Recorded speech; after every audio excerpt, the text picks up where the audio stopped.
Na mambo vipi? Karibu sana, tuendelee kupeana taarifa mbalimbali, hasa zile ambazo zina trendi kwenye mitandao ya kijamii. Baki nasi hapa, gusa maneno yaliyoandikwa subscribe kwa taarifa nyingine nyingi zaidi. Na jambo kubwa ambalo saizi lipo ni kile ambacho kinaendelea kwa Mwijaku, ambapo sasa ni takribani zaidi ya mwezi mmoja toka alipoweza kutoa taarifa kwamba mke wake hayupo tena nyumbani na ameondoka yeye pamoja na mtoto wake. Jambo hili limeweza kumuumiza sana Mwijaku, na moja kwa moja kuonekana kabisa kwamba sasa anapitia katika kipindi kigumu.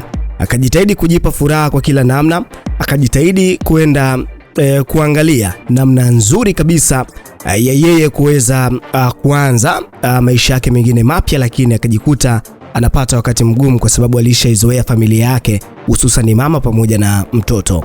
Na Mwijaku pia alikuwa anapambana mno, hata kuonyesha kwamba anakosa kabisa usingizi, analala sebuleni chini ya picha zilizowekwa ukutani za mtoto wake pamoja na mke wake. Sasa hivi karibuni familia hii ya Mwijaku ilionekana ikiwa huko Dubai, ambapo alienda kwa ajili ya mapumziko ya sikukuu ya Christmas, lakini pia iliweza kuonekana kabisa kwamba ni ngumu tena kumuona mke wa Mwijaku pamoja na mtoto wake wakiwa pamoja nyumbani.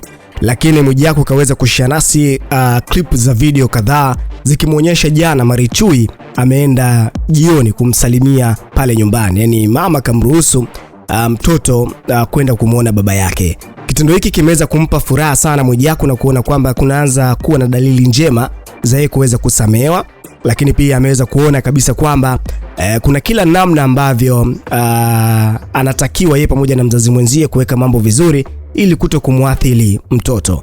Na katika hili pia Mwijaku ameweza kutumia nafasi hii kwa ajili ya kumuomba msamaha na kumbembeleza pia mama yake kupitia mtoto kwamba aweze kurudi.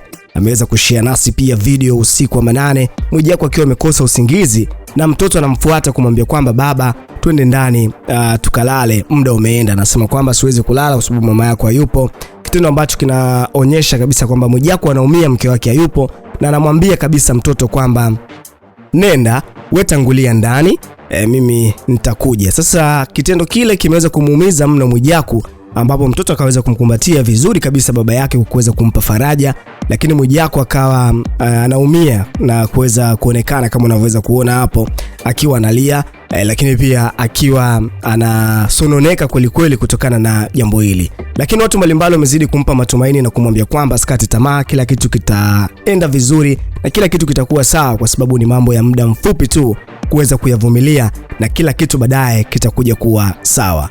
Haya ndo ambayo yanaendelea kwa hivi sasa. Weka maoni yako hapo chini, kikubwa subscribe kwa mengine mengi zaidi.